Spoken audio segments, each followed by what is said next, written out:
All right, let's get started. Grace, if you wouldn't mind clicking to the next slide. All right. Hi, everyone. I'm Spencer. I'm the Fellowship Manager for our Activate Boston community. I'm going to be taking us through this webinar. Our goal for today is really just give you an overview of Activate as a whole and dive a little bit more into what makes Boston Boston.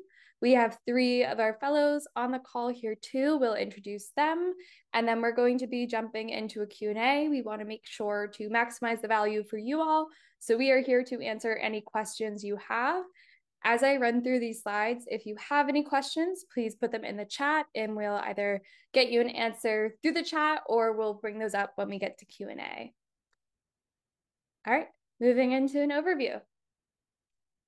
So overall, the Activate Fellowship invests in helping you as a fellow bring your research to market. This starts with time and funding. We are a 2-year fellowship. We provide a living stipend, a professional development and travel budget, and $100K in R&D funds to your company. We partner with our venture partners to bring you at least $75,000 in additional flexible capital when you are ready for it, and you'll work closely with your community to access those funds. We want to make sure that this does not pressure you to take on the venture pathway, but is a safe introduction to getting flexible capital. We provide a community around you to support and foster your growth. So your Activate team and managing directors are here to support you. We have a network of scientists, engineers, technologists, and entrepreneurs around. So we'll be doing programming to help you see what might be ahead of you. We bring collisions in to help you expand your network and practice telling the story of who you are, what you're doing, and why you're doing that. And we have our fellows and alumni around you. So since this is a 2-year fellowship, you'll be either 1st or 2nd year fellows surrounded by other hard tech entrepreneurs going through this process. We are now at 5 communities. You have fellows in Houston, Berkeley, New York, around the country, here to share about what they're learning and go through this process with you. So with this time and with this funding, you are not alone. And then we also seek to help you develop your leadership through our entrepreneurial education. During the first summer, you go through elements of entrepreneurship, where you'll learn to really baseline what it is you're doing and how to go about doing that. We host many workshops, events, virtual and in-person education, and emphasize your professional development as well. And then we have relationships with premier research facilities. So in Boston, that's the Engine, that's Greentown Labs. We have relationships with real estate providers to help you find the right space for your needs. And then we also have access to experts and equipment for technical development, for software licensing, whatever you might need. Diving into the next page on the nuts and bolts of that, what does your fellowship actually look like? And what does your experience in Activate actually look like? Grace, if you click ahead. So you're going to see a lot of us. What we give you in the funding, we expect in your community and time and commitment to Activate. So weekly, you'll be doing something virtual or in person with your community. That will be educational content relevant to what you're doing. That will be guest speakers from other entrepreneurial founders to researchers to people that are experts at business development, negotiation, executive coaching. You'll spend time with your fellows, either online or in person, spend time with alumni, and spend time with us. You meet one-on-one with your managing director, either bi-weekly or monthly. You'll meet with other fellows and founder learning pods. Quarterly, that's where we get into your company. So you'll have advisory board meetings with us. What that does is help you prepare thinking about how to reflect on your tech, team, market, and financial progress, and how to think about your plans going forward. We're here to be a sounding board and to help you think about these large strategic decisions in your company, because both while you're in the fellowship and after you graduate, you are not alone in evaluating these perspectives and information, and we'll push you to help find the right advisors for you to join those meetings and help steer the direction of your company. And then annually, we get everyone together. Your fellowship starts and ends with a retreat and reunion. That will be a week of self-development and a week of learning and working alongside other fellows. And then the reunion is your opportunity to congregate with a large group of our alumni. We'll do special topics and learn from others ahead of you. So that's what the experience really looks like. Who you actually work with is a wide range of managing directors. So Again, this is the Boston webinar, but when you get into the application, you can select multiple communities to be considered for. So who in each community is leading you? In Berkeley, we have Jill Fuss, who is a former Activate Fellow, actually, and a biologist. Dan Recht is here for our Boston community. Dan's been around Activate for a while. Andrew Chang is our managing director in New York and works closely with those fellows who are working mostly on carbon management. Andres leads our Anywhere program and is mentoring a wide swath of fellows around the country. And then Jeremy is our founding managing director for Houston. And Houston will be scaling up to 2 fellowships next year, which is very exciting. The other support staff you're going to be working closely with are your fellowship manager and your fellowship associate. So Grace and I are here to help you maximize your experience in Activate, connecting you to our resources, helping you understand the fellowship, and helping streamline your experience through that. Dan is here to help mentor and guide you and connect you to his personal network. And Grace keeps us all running and helps you fulfill your fellowship requirements and understand what's ahead. So what actually happens here in Boston? Every year, our Boston community sets community agreements to understand what we prioritize and how we live these out. So what we value in Boston is the development of individuals over the development of a company. We support each other, we're vulnerable about what we're going through, and we ask for help, and we're led by individual definitions of success. We show up authentically and candidly. We let our guard down. We're fully present and committed to the support of one another, and we respect confidentiality. What's said in our Boston community remains in our Boston community. And lastly, because we value these things, we take ownership over the state of our community. Your community is ever evolving and changing to meet the demands of the people in it. We prioritize sharing that through creating a psychologically safe community. We don't take ourselves too seriously. What you're doing is incredibly serious and incredibly difficult, but you're able to let your guard down and laugh and share the wins and share the losses. And you're building this sense of belonging and inclusion. What's most important to us is that you are not lonely during this journey. It's incredibly hard. You are the founder of your company, and we are all here to take this journey and take this road alongside you. And how do we do that? So local programming is bi-monthly. We get together every other Thursday. We do lunch beforehand, happy hour after with collisions, but our local programming is really built around creating a learning environment where you're developing as an individual leader and entrepreneur outside of and beyond your current company. The biggest thing I want you to take away from this webinar is that we are investing in you. So while you're working on this company, it may not be the thing you spend the rest of your life on. We are preparing you for the current company and the next thing during your time in the fellowship. Local programming is meant to teach you the skills of building up your company, the skills of people management, of conflict resolution, of market research, of supply chain scale up, all of that. But it's also an opportunity to get together with Activate fellows and learn from one another. So during the Q&A, during the lunch, during the happy hour, that's an opportunity for you to be absorbed in everyone else's journey and to ask questions to the group and to get answers to those hard questions. We're a science organization, so collisions are your opportunity to create, sorry, Grace can go back. Collisions are your opportunity to maximize luck service area by connecting you with interesting people. You might not always have an immediate value come out of the collision, but again, you're practicing telling your story, you're expanding your network, and you're learning how to ask people, who should I talk to next? Who could help? And expanding your horizons. These are especially helpful if you're relocating to Boston and becoming acquainted with our ecosystem, but our ecosystem is ever evolving and we're always going to be bringing new interesting people in for collisions. All right, and then last slide on what else makes Boston unique. We are in the CIC in Kendall Square. Boston is the second most established tech ecosystem in the country. We're within walking distance to Lab Central, Engine, Greentown Labs. We've partnered with the Engine and with Greentown Labs to help make the cost a little bit more bearable on lab space here in Cambridge.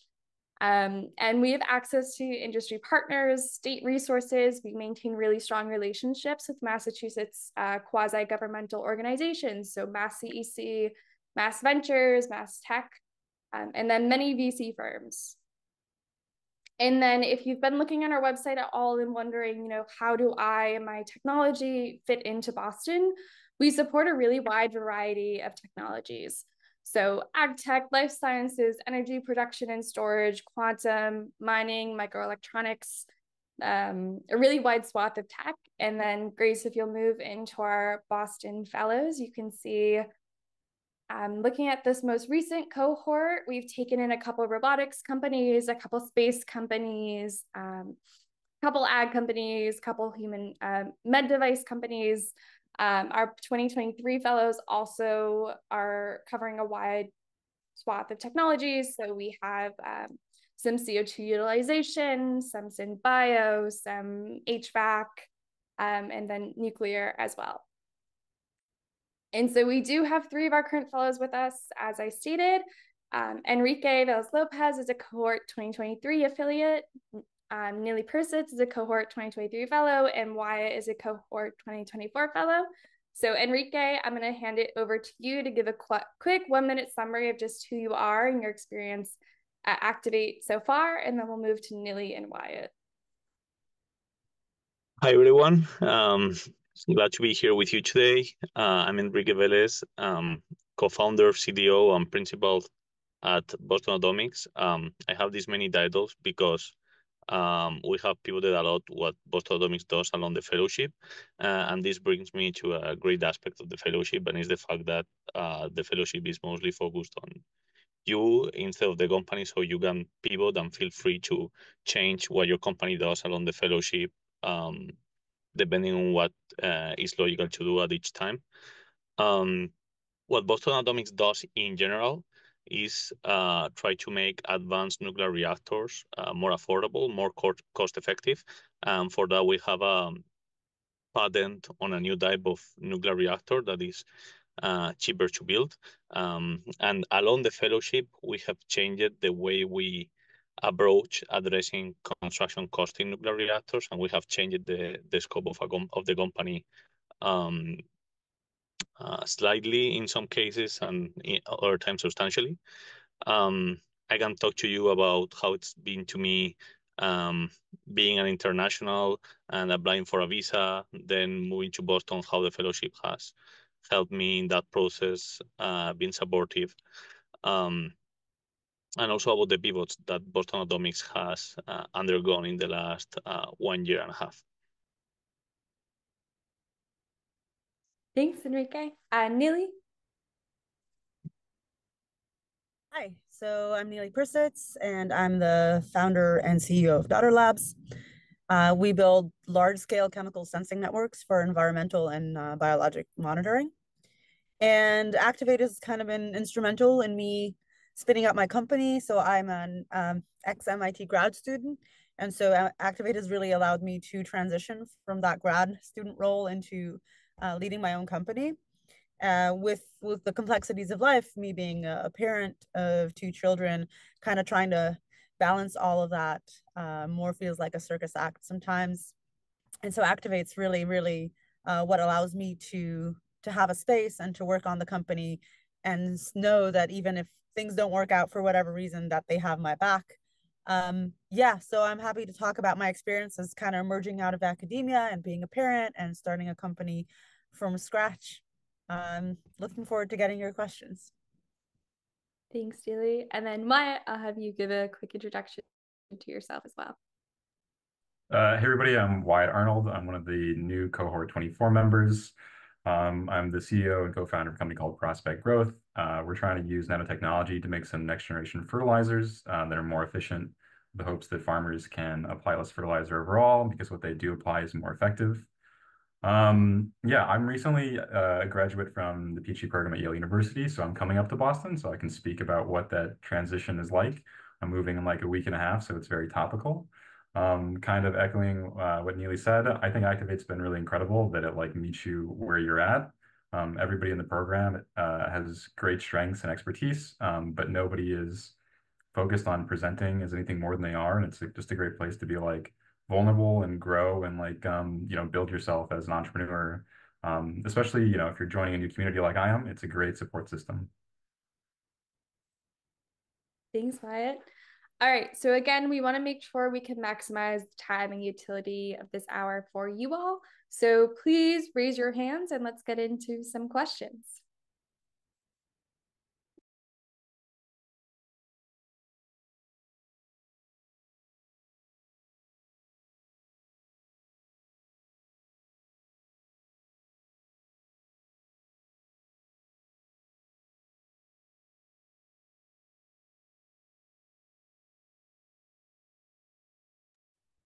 Baman?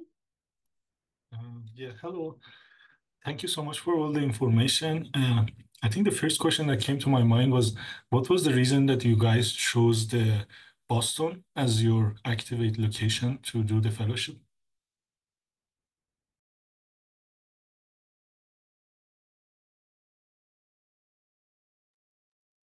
I guess I can give my 2 cents, coming from Yale, which is about 2.5 hours away. I think one for me, it was just a question first and foremost of like, where do I want to live and like base the company? And Boston seemed a very viable option. I'm also bringing a partner with me. And so it's also, where she can find work. And then it's also like, it's, an incredible startup hub. So I think it's got resources, for both your company and then whoever is coming with you.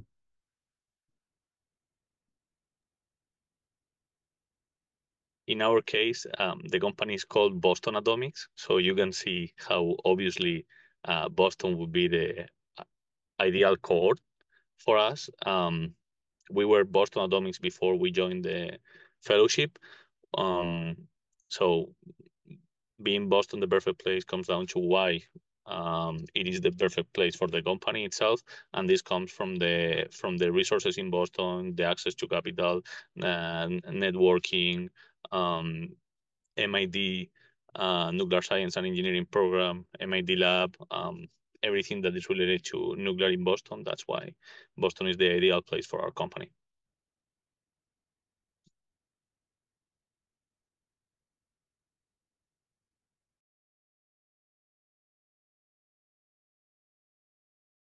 Great, thank you so much.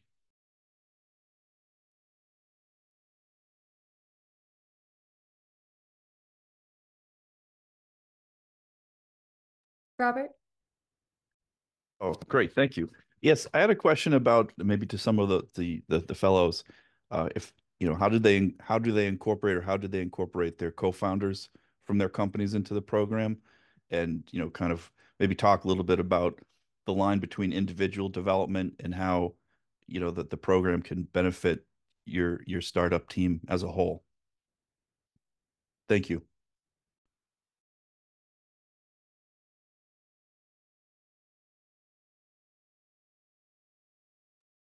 I can say in our case, my co-founder is still graduating. And so especially when we applied as well, there were like he was still like figuring out some like citizenship, like right to work stuff. And so we actually just applied with me in the fellowship, even though there's two of us.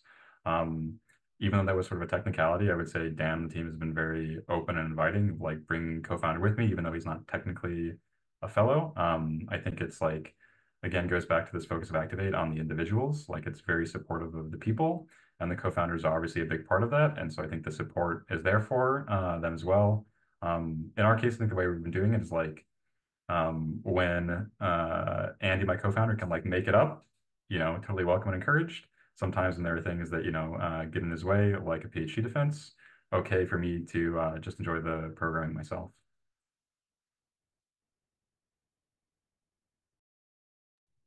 I want to say that in regards to incorporation, I think some of the companies started without being incorporated and kind of incorporated after they joined Activate, and some have been incorporated for a while. So it's not a prerequisite of the program. I don't think that has changed. And actually, it's great to get advice from Activate alumni and community before you incorporate. They have a lot of inputs, where you should incorporate, in what form. So if you can hold on to do that, just hold on and get some great free advice. That's hard to get usually. In regards to personal development, I think once you see the people here, it's kind of hard to explain, but you can just be yourself and you show up and you don't have to have all these pretenses if you're doing well or not doing well. And I think Activate does a great job of separating between who you are and what the company does and how it's progressing. So as an example, we've had a few fellows that, during the fellowship or near the end said, you know what, this isn't for me. And they were still supported. They realized for whatever multiple reasons that their venture isn't going to work. And they were still supported by Activate to find a new route, to find a new place, to understand their path forward. So it feels like you can still be yourself without putting a mask on. And that's a great way to start a company.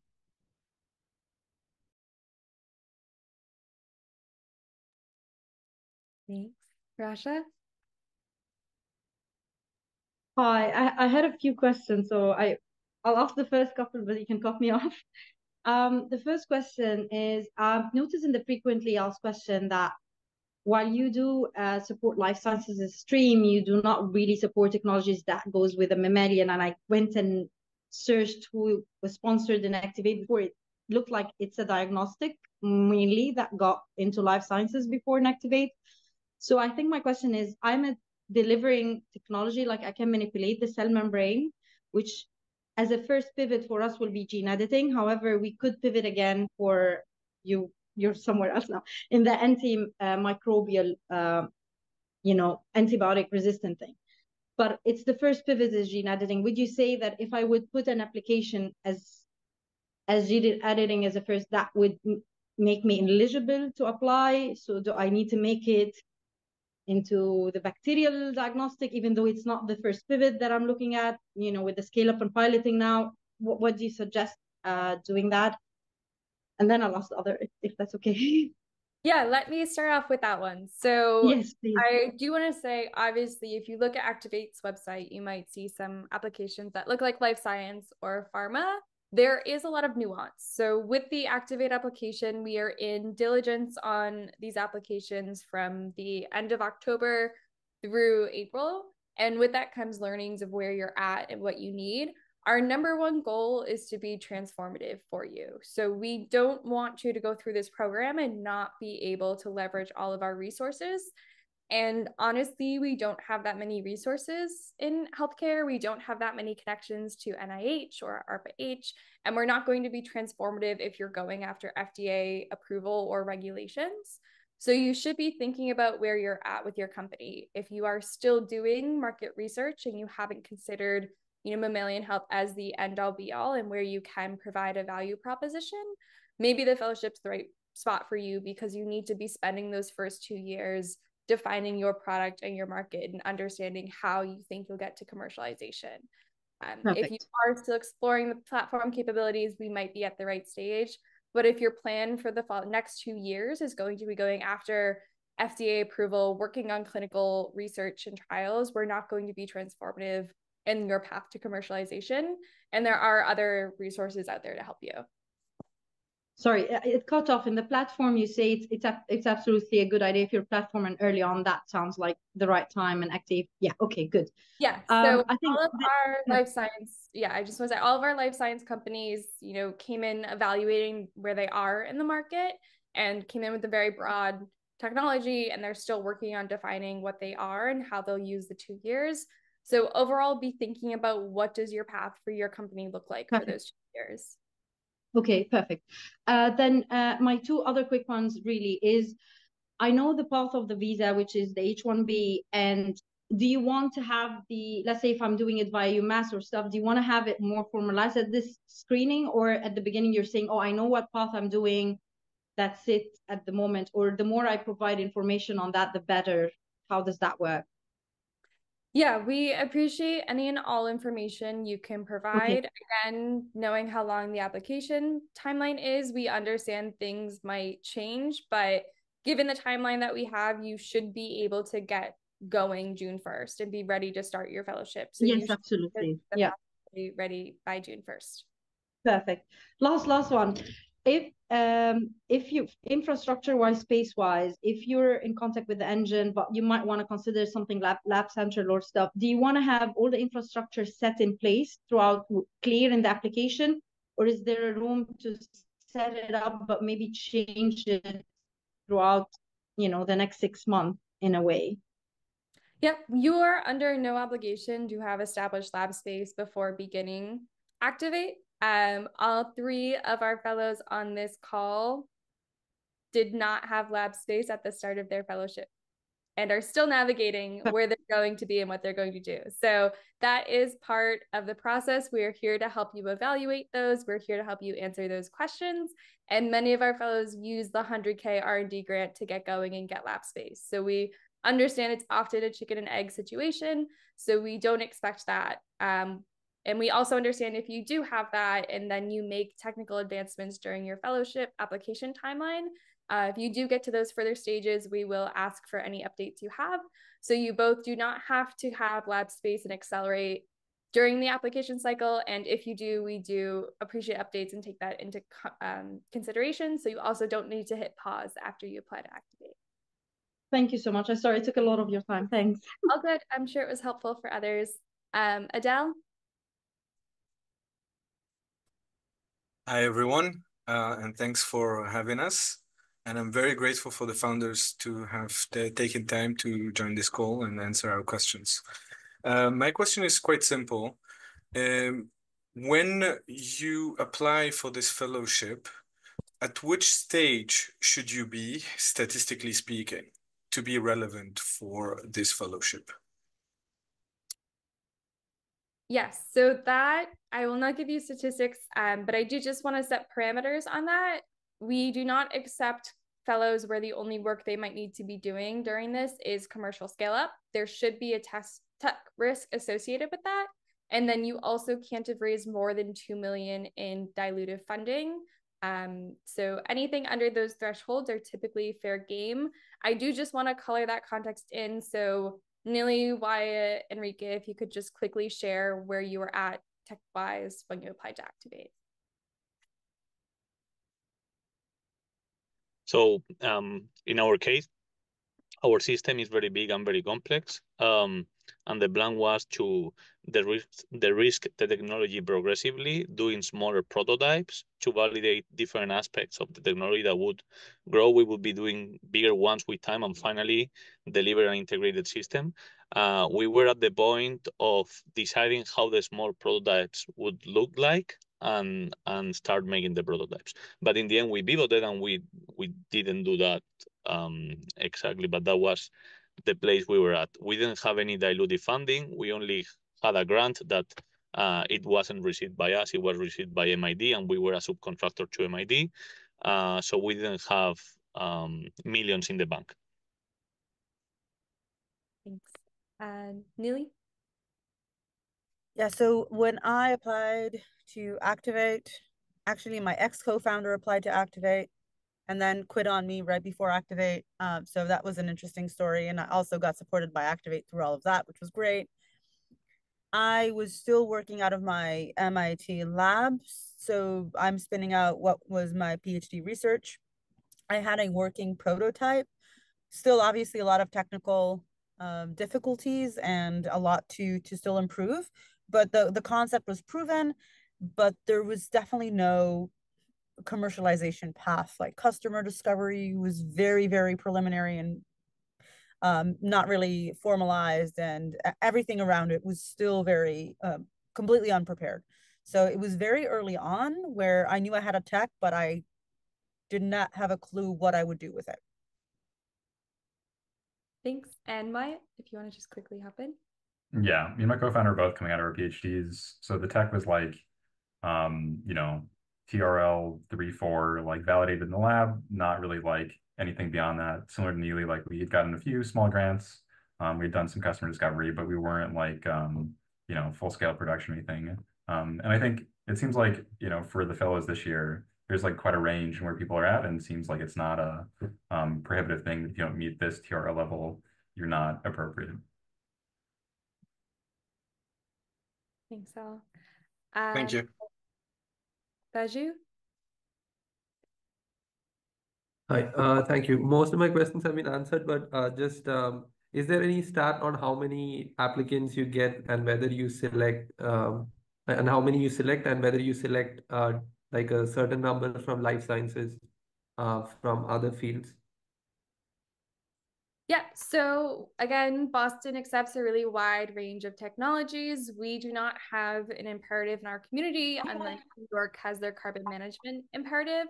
So we are pretty tech agnostic when it comes to finally selecting who is in our cohort. We do sometimes have demands of who sponsors might support, but we are able to be pretty broad in that. Our cohorts are typically maxed at 10 teams, so you can expect to see 10 slots per community. And then within that, we received Activate Wide over 800 applications last year. Every single community typically maintains below a 10% acceptance rate, but many things go into that. And then again, we have several mini down select stages within our application cycle. So we are cutting down applicants through each stage. One thing I do want to highlight is about a third of our finalists this year were reapplicants, and many of our fellows apply multiple times. So Boston Atomics was a reapplicant.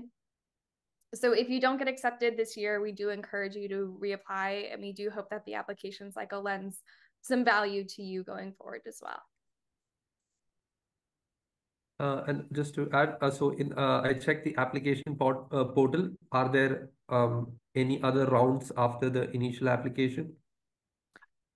Yeah, so we go through a couple different rounds. How it works is we'll do one initial screen, so you may get rejected at the first stage. From there, we'll look to our expert pool within our network for external reviews and do another stage.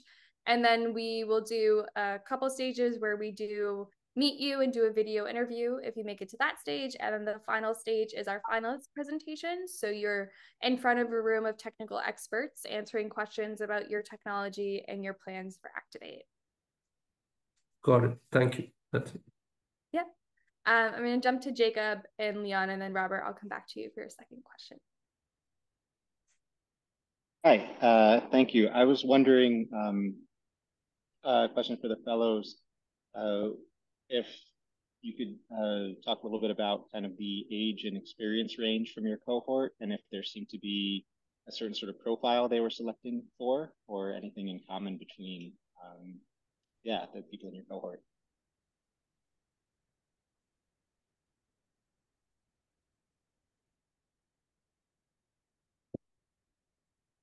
I can start. I don't think there was any the guidelines. I think the requisitions are that you haven't raised 2 million. This is your first time being an entrepreneur. You haven't done a serious venture before. Other than that, we've had people who worked in industry for a few years. We have people who are a lot of people from academia, but not everyone. And then in regards to other profiles, not really. I think it kind of changed a little bit in the cohorts. This cohort 2024 feels a little younger, but like the previous cohort had people like I'm over 40, and we've also had like people in previous cohorts that had families and that didn't have families. So I feel like it really ranges the gamut. I don't think that's a really crucial part. We also have some, ex-professors or professors who are taking a leave of absence. So, different stage of life. Kind of really, really wide array of people and backgrounds. Yeah, I would say as far as trends on our side, we do tend to see a bit more chemists or material scientists and engineers, but that's pretty much the most common thread through personal or professional background. Thanks, Jacob. Leon? Yes, thank you. Good question. If we are applying with our co-founder at the same time, and only let's say one person receives the fellowship, is there still an expectation that both co-founders have to leave their full-time jobs at that point to pursue the work? Yeah, so happy to dive into that. What typically happens is we're able to offer a funded stipend spot to one person and an affiliate spot to another. Enrique, I'll have you talk about your experience in a minute, but What some fellows have done is they use the stipend to go to their company and they split that across payroll for their co-founders. Some fellows open a joint bank account for the stipend. So we do expect that your co-founder is fully committed to be an affiliate because the expectations for participating in Activate are the same, and we do expect them to be full-time. We encourage you to apply with your co-applicants if you do have someone that might be a potential co-founder that you're working with, so that we can get to know you both and evaluate and have a better understanding of the whole team. And then we are working on that. Wyatt, as co-founder, is being funded by another fellowship that they're doing too. So you do not have to only do Activate. You can be applying to other fellowships at the same time for sources of funding.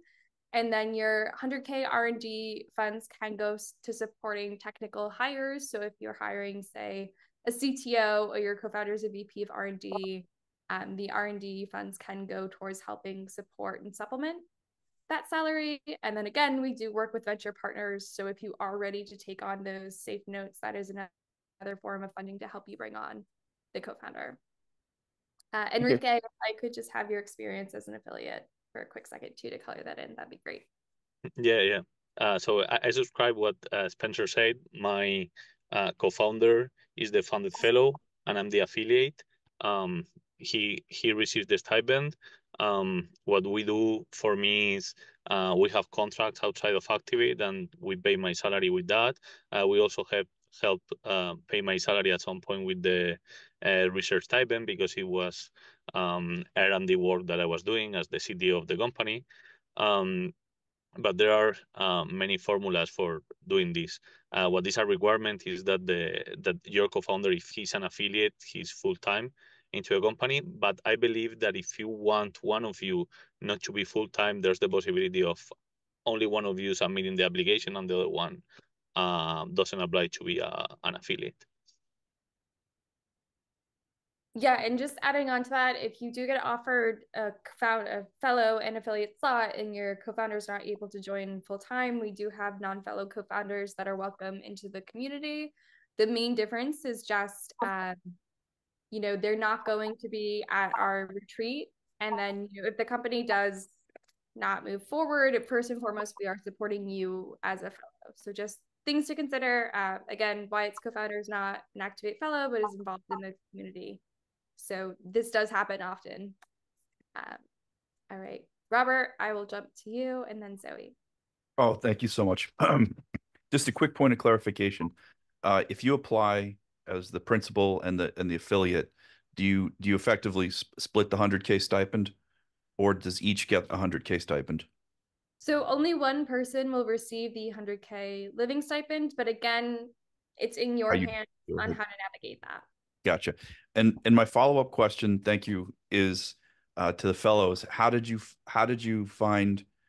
manage your time participating in the program, as well as trying to lead your companies, and how did you navigate that? And I'll go mute after this again. Thank you.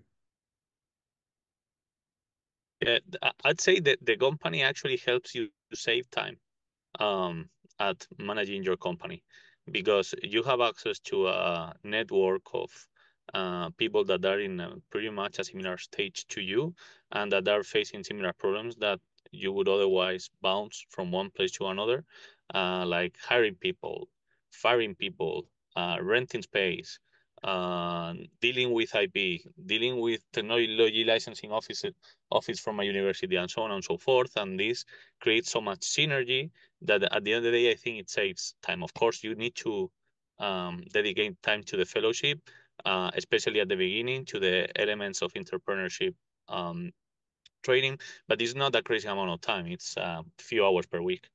And then you have almost the same amount of time as if you were not on the fellowship. You have the 2 weeks per one week per year for the retreat, and if you're in the Boston community, you have also the winter retreat, which takes 3 or 4 days. But beyond that, you'll have almost all of your time for your company.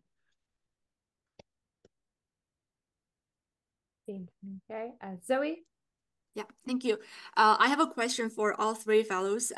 What is the most unique strength of your company when you're applying for the fellowship, and what is the biggest lesson that you learned through the application?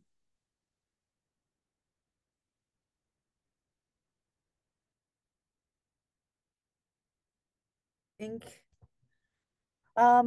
think Activate was kind of instrumental in understanding that having a technology is not enough. That technology gets you nowhere, and a lot of us came from academia, and so we all believe that, hey, we have a great technology and that's done, we're done, and we're not done, we're not even starting. So I think going through the application process and honing that message was really just the starting point of understanding that you need to build a product and you have to add value, and all of these things just get better as you work. I think, what was special about my application or my company, I think, we're all doing something that hasn't been done before. It's not a small step. I think we're all working on really big things, on really big problems. Enrique's working on, new atomic energy, and I'm working on like massive scale chemical sensing for environmental monitoring, and Waya is working on like this whole transformative fertilizer to reduce like the amount of pollution. So we're all working on really hard, big problems. I think that's the connecting theme here.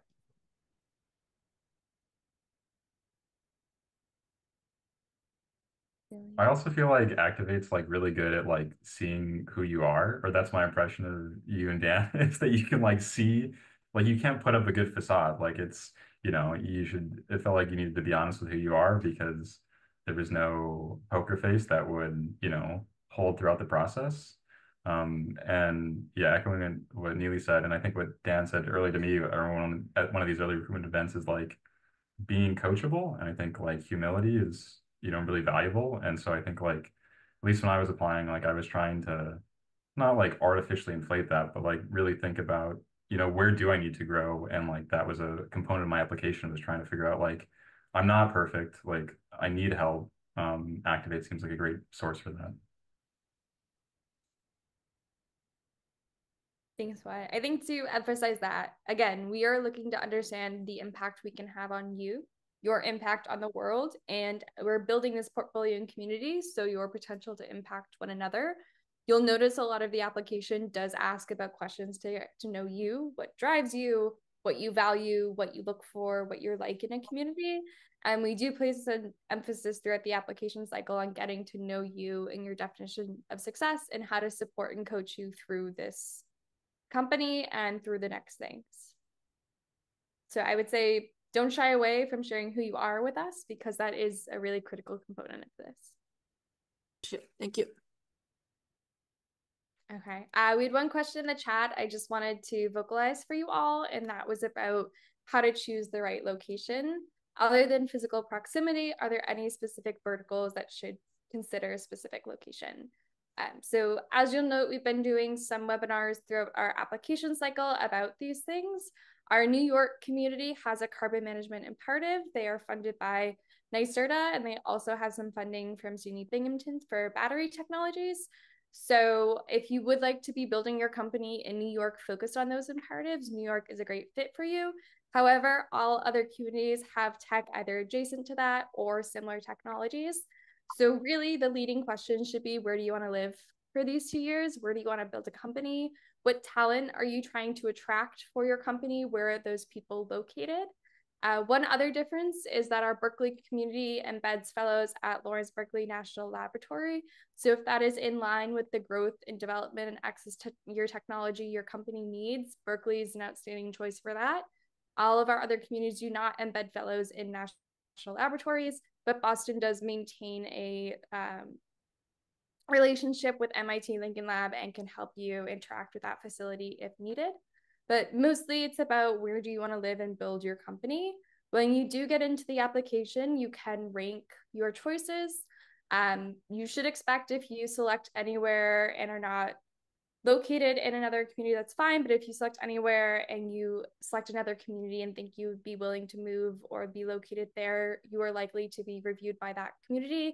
Anywhere receives over 2x the amount of applications other communities receive, and that is made really clear in the application that you will be in consideration for potentially other communities. But you'll just be asked to write a justification, and our biggest thing is just be honest about where you're willing to live. We don't want you to get this fellowship and be miserable in another city. So please genuinely answer those questions and think about where's best to build your company and where's best for you. I will pause it to Wyatt. Wyatt, did you consider New York and Boston? It was technically on my application. I'm like a New York hater, respectfully, because it really was like it's thinking about like where do I want to live for 2 years, and like I'm from like kind of a smaller town in the Midwest. Like New York would be a lot for me. Boston's got that like classic, it's a big town but a small town feel, and so that to me was like way more livable, and so that was a big, attractive point to me. Thanks for the honesty, Wyatt. All right, we technically have around 10 minutes remaining. Please feel free to ask any other questions either in chat or by raising hand.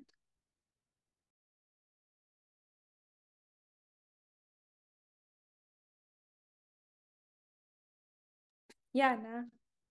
Yeah, I'm very curious to ask what type of prototypes, proof of concept have you submitted, like you submitted during your application, just to get an idea how mature things need to be?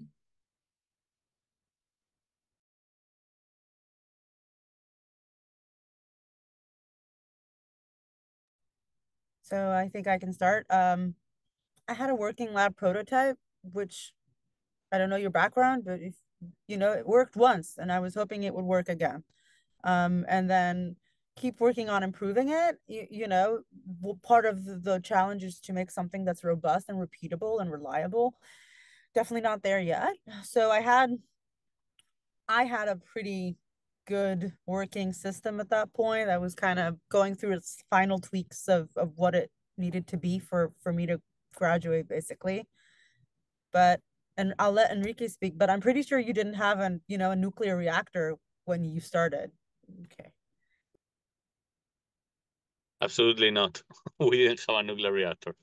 The closest thing to a physical prototype we had was a 3D printed tiny version of the reactor, but of course, zero power, and we didn't present it in the Activate application.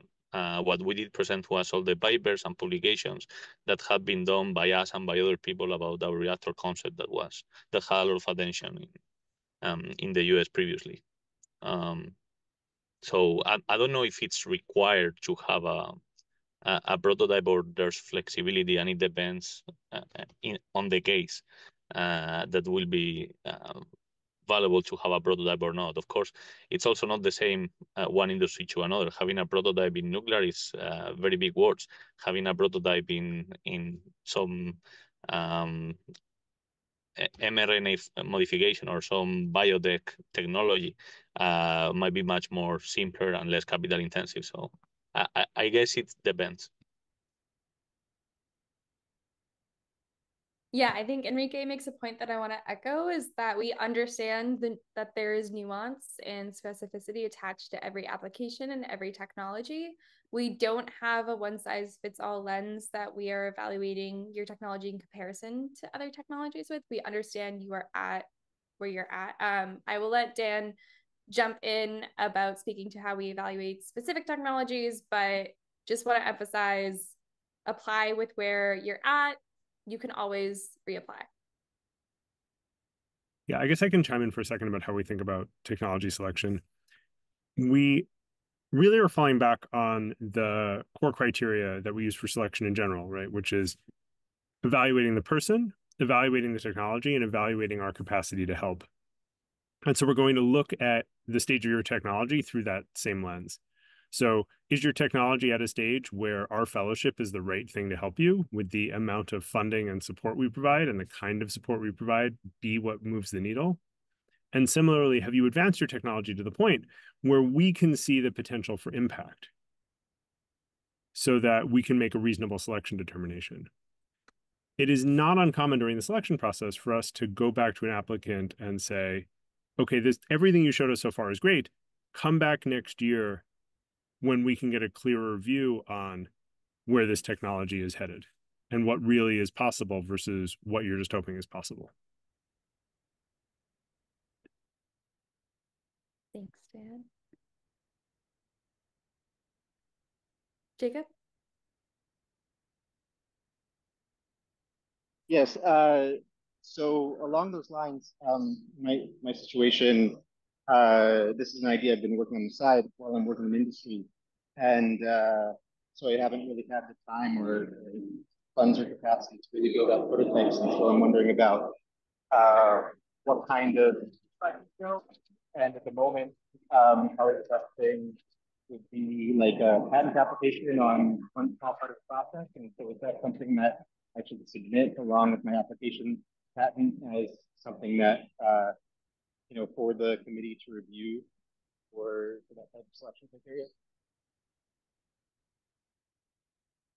Yeah, sorry, Jacob was a little cut offy, but if I can summarize, you've been working on this on the side. You haven't had the funds to build up a physical prototype yet, but you do have a patent application. So you're wondering if a patent application is sufficient technological proof for our committee to review?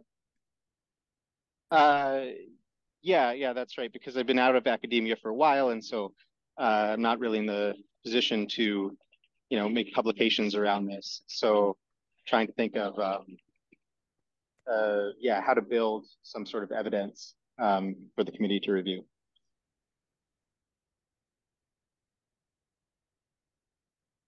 Yeah, so looking at just digging into the application details right now, we ask for technological vision. So can you explain the technology? Can you explain the impact in use case? Can you help us understand what this breakthrough innovation is and how it changes the game and where the value proposition is?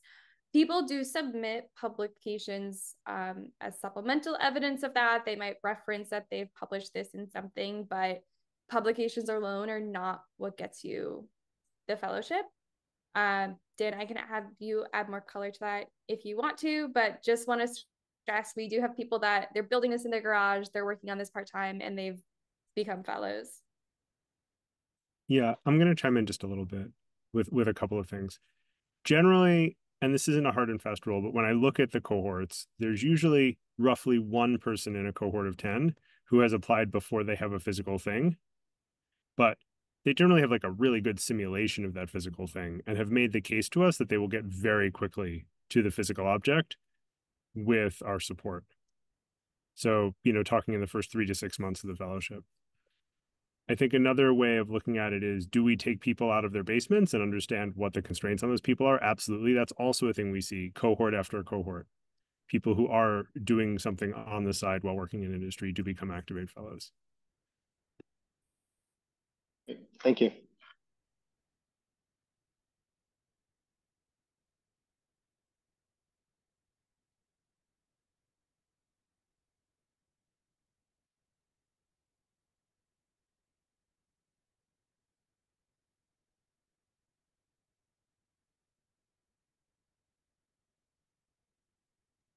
Adele? Hi.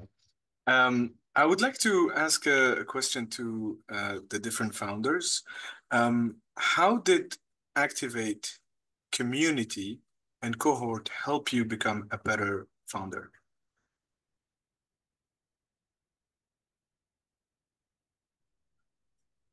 Two levels, I think. One, shared experience, like technical stuff or operational stuff.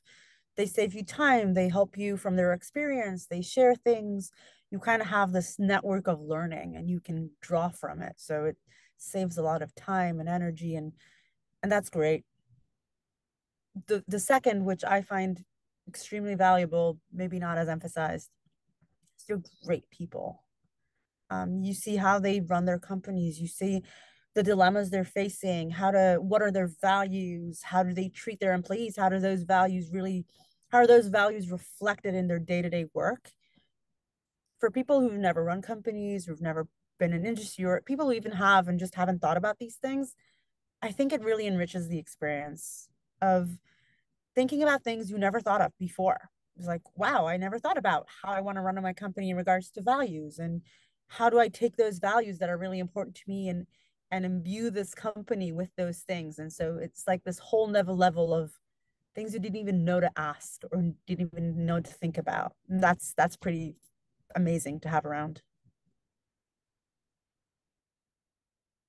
I think for me, like I like came right on my PhD into Activate, and I think it was really seeing others like working and like fighting and like kicking ass and like building real companies, I think has been like really valuable in helping me like make that transition in the mindset of like this thing that we were hoping would be a real thing for so long is now actually like has the potential to become a real thing.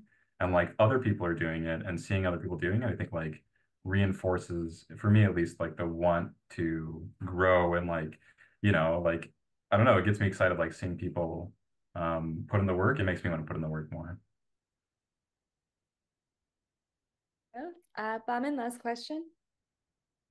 Yeah, thank you so much. I think I have a question about the type of technology that you consider. I saw that we have some software-based technology and some hardware-based, and I see that Activate just focuses more on hardware-based. In my case, like the technology that I have can be considered kind of like a software, but the main challenge is that actually is bringing that software into a hardware and building the prototype. And so the technology itself wasn't the challenge. The challenge that mainly comes from building the first prototype and making sure it's going to be compatible with other system parts. So I wasn't sure that is this going to be considered as a hardware and compatible with the Activate Fellowship or not? Thanks, Baman. Dan, can you take this one? Don't want to get information wrong. Yeah, it's to put it really simply, the requirement is looser than hardware. The requirement is strongly coupled to the physical world. So we do occasionally take all software things, but those things really deeply encapsulate and rely on the laws of physics. And so I would just, as thinking about whether you're eligible or not, I would fall back on that criterion, like, is physics deeply involved? And then if you have individual eligibility questions, I also just encourage you to write in with them on our applications website with more details about your technology and your company. Great, thank you. All right, it is 4:01, so thank you all for joining. I just wanted to end and say if you have any follow-up questions, please email the apply@activate email, or you can always email boston@activate.org if there are any Boston-specific questions as well. Thank you all for joining, and we're excited to see your application.